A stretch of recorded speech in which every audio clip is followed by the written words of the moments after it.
episode of American Greed. Ebers is an amazing story because he came from nothing and was on top of the financial world. I mean, he was worth billions. Bernard Ebers, CEO of WorldCom, rises from rags to riches. Mr. Ebers, what is your response to the verdict? And then falls from pinstripes to prison stripes. Don't push, guys, don't push. Get out of the way. But when he tumbles, Ebers brings thousands of investors down with him. People that invest in the stock were definitely, victims to a con game.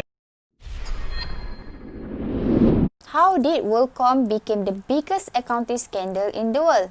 In 1983, WorldCom started with a small company named Long Distance Discount Service based in Jackson, Mississippi. WorldCom was a provider of long-distance phone service to business and residents. The company then moved into internet and data communication, which was internet traffic and email worldwide. Back then, WorldCom had become the fastest rising company in United States history, and even Wall Street loved them. The company CEO Bernie Ebers, who was also known as Telecom Cowboy, CFO Scott Sullivan, and the controller David Mayers involved in this fraud scandal. WorldCom was in high growth during 1994 to 1999. But then their revenue and profit start to decline in 1999. Scott was not satisfied with their financial statement and asked David to recheck if there was anything wrong happen. David get his team and go through the entry and found nothing wrong. But Scott asked David to recheck again and again. WorldCom's management had violated objectivity principle when there was no supporting evidence for company's fake entry.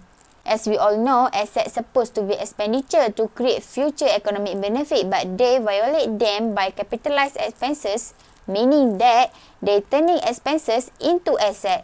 Scott defends his accounting as a way to save WorldCom. Ebers had been asked to resign in 2002. He owes $408 million to WorldCom. When investigation goes public, $4 billion fraud in disguised expenses had been discovered. In 2004, federal filed criminal charges. There were so many people that get affected by this scandal. 57,000 of employees have lost their jobs, telecommunication market dropped, investment from shareholders became worthless, and pension fund companies have lost their money. Honestly saying, WorldCom did not implement the code of conduct. Mr. Ebers disapproved that code because he considered it as colossal waste of time. What we can learn from this fraud scandal is that companies really need to implement the code of conduct. It will help the employees to have good ethics and guide them in organization. Companies also have to apply whistleblowing act that encourage unlawful and unethical behavior to be reported.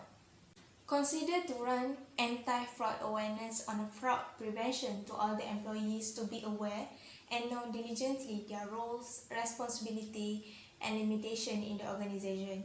I'm Saila. I'm Dila. That's all from us.